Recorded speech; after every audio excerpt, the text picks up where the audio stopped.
Greetings, ladies and metal-gents, and welcome to this narration of the web series There Is No Epic Loot Here, Only Puns. If you're new to the series, there is a playlist listed down below in the description.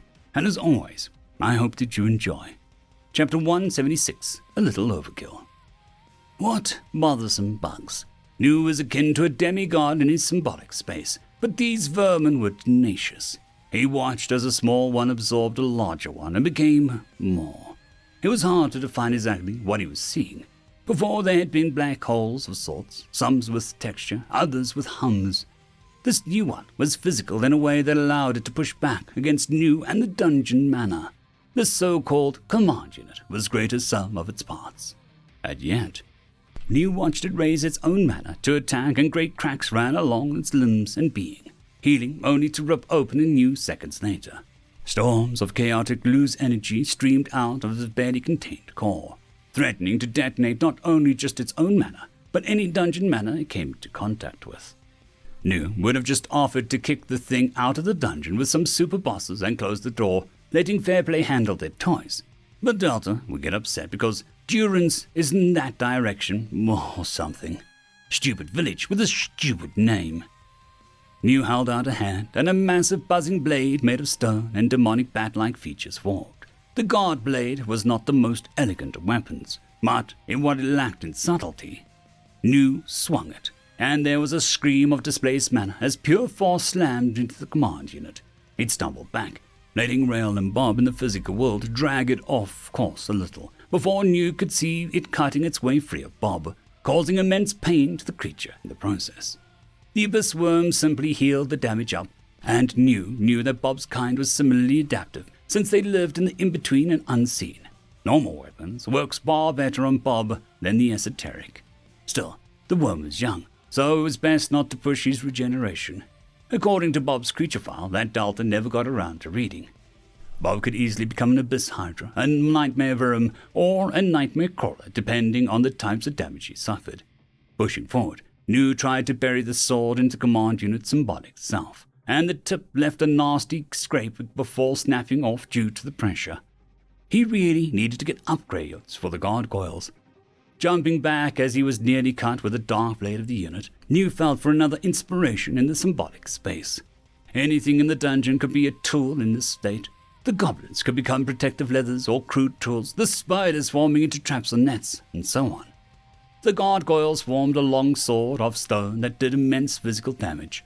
This was how dungeons did fights. Their creations added to their arsenal, and the more diverse or creatures the dungeon toolset, the more likely they won and devoured the other. Feeling risky, he tried to feel for the Death Star dragon that Delta just happened to cook up without effort. He only got the idea of some massive great sword before it fizzled away in his hands. He clinched him. He was still too weak. A helper, not a dungeon. New's vision swam as the command unit ran through his side with his blade, causing his hot lances of pain to shoot up his body. "Is that it? Delta's puns hurt more," he snarled, grabbing the blade with both hands and lifted, pivoting the machine overhead and slamming it hard into the ground behind him. He stumbled back, trying to contain the flowing motes of blue leaking out of his wound. "Just like her, no respect for traditional rules," he spat, and held up a hand. "I can break rules too," he snapped, as the machine turned slowly to face him. Dozens of little screaming tribal mushrooms men ran forward, coated in troll soup like war paint. "Rip and tear! Soak and seep!" he roared. The battle waged on. Delta bent over Utina, her stomach tight as the woman squirmed in pain. Nurse Halligan danced around her, gently applying many of the doctor's remedies. The gargoyles recently returned with New before the menu showed up to help Delta. He was excitedly exclaiming about nature and its bounty. "Can't we just have a nice thing without trouble following?" she asked quietly, and around her defeated monsters shifted uncomfortably. "Mother?" Swa asked slowly, and Delta looked up with a blink. "How will you contain the explosion? The machines?" He trailed off, and Delta could see visible concern of the others in the same question. She put on her best smile as she could manage. "I'm going to beat it to a pulp, then make a jelligan, push it down into the 4th floor, and let it explode," she summed up. There was a long, thick silence before almost everyone present began to protest and refused. "If it merges together and erodes Gamma's pieces inside, I can eat the explosion. But I can't risk it going off in the other floors, Delta said, speaking with a clear and calm voice. We can respawn, Swa said, trying to get off the bed despite being nothing more than a sort of hologram to pass the time until he's respawned. Not if the explosions take out all your respawn bases, Delta said quietly. We are replaceable, but features of your story, Lord Maestro said, his tone soft and gentle. Delta looked right at him as Maestro remained in the light slumber nearby. She, for a moment, didn't see them as currently were, but watched as they shrunk to become small, little stubby acid-spitting mushroom turrets, gently comforting one another. There should have been a third sibling, but Delta had lost that mushroom spitter long before she got her feet under her. Not to me.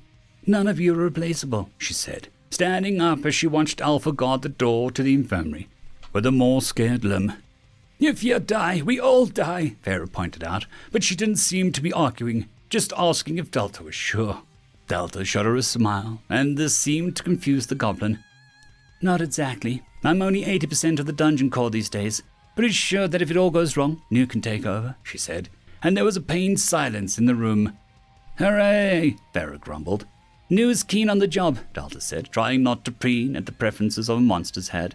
It was hard not to enjoy being the favorite.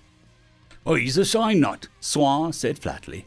Muffet made pained motions that looked like the dance of the spirit of his joy does not diminish his devotion to maniacally laughing. New has seen me work. I bet he could continue my work if anything bad happens. Delta tried to defend her friend's honor. Halligan gurgled and Delta covered her mouth in shock as Farah let out a cackle. Maybe she would just try not to die. It seemed the best for everyone involved. She looked back down at Yutina, feeling close to the woman and a little responsible now that she was in Delta's care. She was looking less pale, and Delta was relieved to know that she would survive. She sent a mental prayer to the woman that she would wake up feeling better than ever. Rael was not one for waxing poetics nor grandstanding, but he was rather keen on destroying anything that would threaten his jungle. It irked him that no matter how he conjured the full river's might, nor how Bob slammed the machine again and again, it simply shrugged them off, leaking a truly enormous amount of energy. There was a thunderous boom from above, and Rael could feel the disappearing essence of Lord Fran and the nearly destroyed machine he left in its wake. Strength unit will return to my side. We will become as one. We will become as one, the command unit insisted. Man as one, you will die, Rael said, slamming his butt of his trident into the ground, causing the water to leak from the cracks of the mud. Death is for the living, the unit said in an almost macabre, amused tone that sounded more like a boy than a machine. The living will rot, but cold steel will rust. None can escape death, Rael huffed. Instead, one had to be extremely buff so they could impress death when their bulging biceps. There was a thump nearby, and Rael tensed, ready to spear the other machine if it drew closer. But he stared as the dark visage of Remy appeared, holding a dented core with a flickering light. Strength unit, even damage, should have been enough to overpower you, the command unit said to the ghoul. The ghoul covered his fake mouth with a hand and giggled silently. Remy, my showman, watch out! Rael cried as the command unit tried to spear the core to itself. But Remy moved like a wraith, dancing over the river and between the trees akin to a phantom. It bowed and taunted the command unit to chase it. Rael used the river to form walls and obstacles to slow down the command unit, which had taken on a near-frenzied attitude in getting the core to itself. To the Queen of Thorns, Rael yelled to the fleeting form as he allowed Bob to grab him and give chase. He had a feeling that Davina would be in the boss room. If Wyam was the sword of the jungle, Davina was the magic. It had lost sight of the Soul Eater. The command unit worked forward, smacking bees that attacked it. More than a few did not get up as it attacked. Their stingers were ineffective. Wow, a stinger glove, Gamma, that's so cool. They were never good enough. A trident of frog was strong enough. I changed my mind. You're not going anywhere until we reunite all the Shattered Islands. This trident will be my symbol. Never enough. How many terrible memories had the original removed, shunted them off into weapons, and discarded them? How dare he keep the good times to himself? How dare that carefree idiot hoard their memories? How dare core stability at 23%. Short access memory purged. Prediction of memories returning 100%. It focused on a massive tree ahead with a gate under it. If it obtained the other core of strength unit, it would utterly purge the gamma. It could stop being. It stepped into the room full of mist and power. Its mana sensors were going crazy as it looked around. From the mist, a figure slowly moved forward, and the command unit went to attack, but stared down at where its arm had been torn off. It didn't understand how or why. It looked up to the figure, who looked like a beautiful woman. It searched its fair play database for matching records. There was a match, deity-type magic, but that was not correct. This energy was too potent for a priest-class threat. How long has it been? The woman mused as it moved along slender legs and glowing with a pale green energy. How long has it been since I have properly manifested in this realm? The woman breathed. The mist pulled back and revealed something else in the command unit. The frog witch that it had fought before, or agility had. She was bound to the tree by vines as her eyes blazed green. The tree and the frog seemed to be doing some ritual of unknown means. Now that our summoning, reserved for saints, the command unit peeped. The woman smiled, and even that made the command unit's thoughts pause for a moment.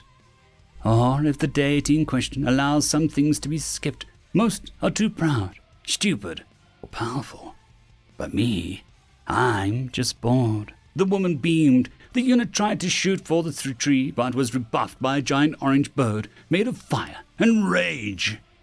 Hinchi the deer is so protective of his little frog. It's cute. But you, the goddess mused and stopped smiling.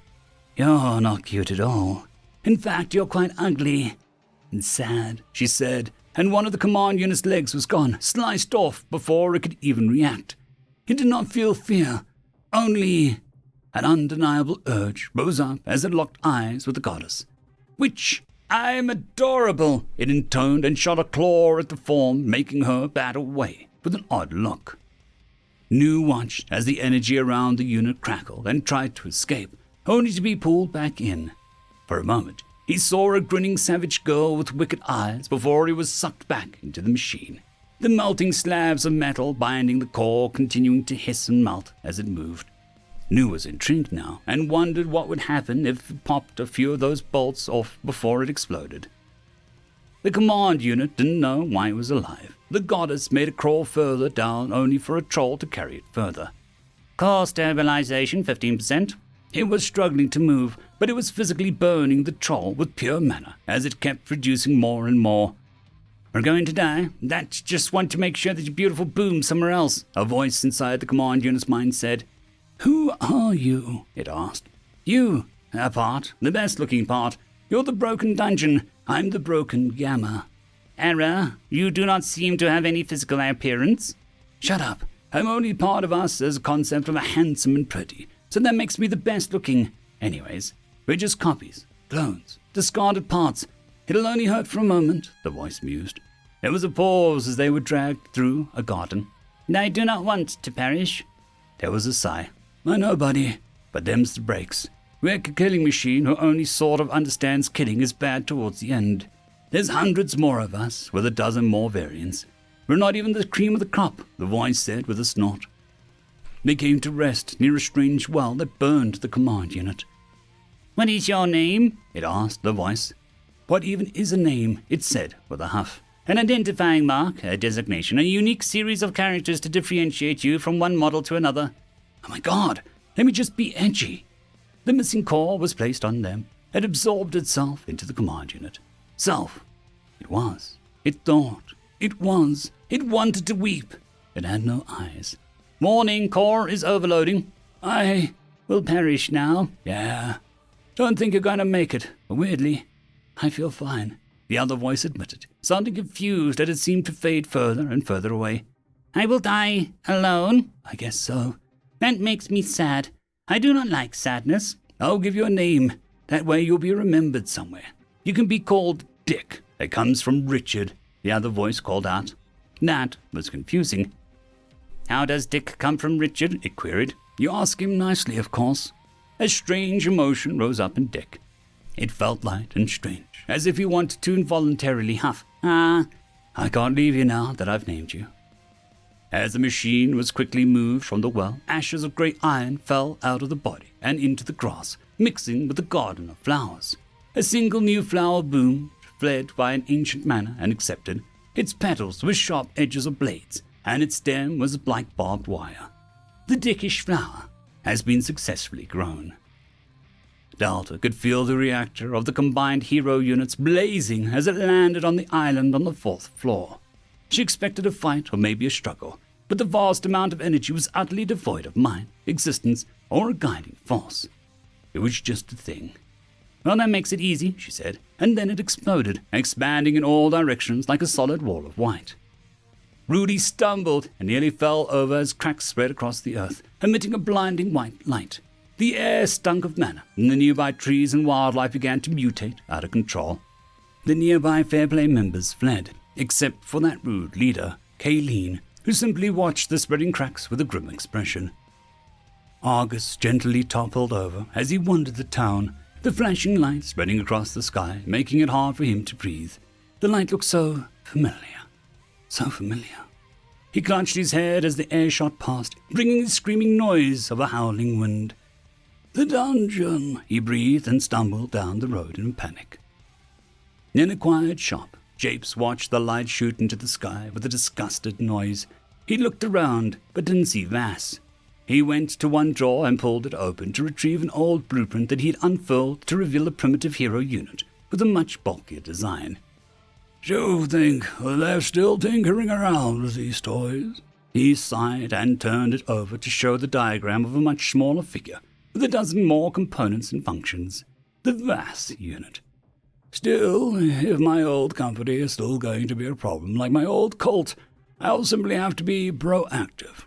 He shrugged and drummed his fingers. He turned and closed the drawer, not seeing the blueprint caught slightly in the corner. Vass Anima was all that could be read. Gentle pushed past, and another odd boy walked to the other way, looking dazed. Gentle stared into an almost serene eyes of the other boy, who looked to be covered in leaves and mud as if he had been climbing a tree and fell. The boy tilted his head at Gentle and smiled. Argus Gentle almost skidded to a stop as their eyes landed on each other. Something about that boy was unsettling, and the boy looked back, beginning to frown. "You're filled with sadness and sharp, angry bits," the boy announced. Who are you?" Gentle whispered. The boy smiled and held out a hand. "I'm Vass. I want to be a tree when I grow up," he offered, and Argus slowly took the hand, feeling as if contact was more invasive than it should have been. "Argus Gentle, I'm going to grow up to make the world fair," he muttered back. Vass took his hand back and stared at it. "I never touched something like you before," he said, with delight, and walked off, leaving Argus confused before another shake in the ground spread across the town, and he remembered why he'd been running. He took off once more. Delta laid on the sand, bulging as she couldn't move an inch. "Where do you keep all that air?" New asked dryly. Delta made a vague gesture.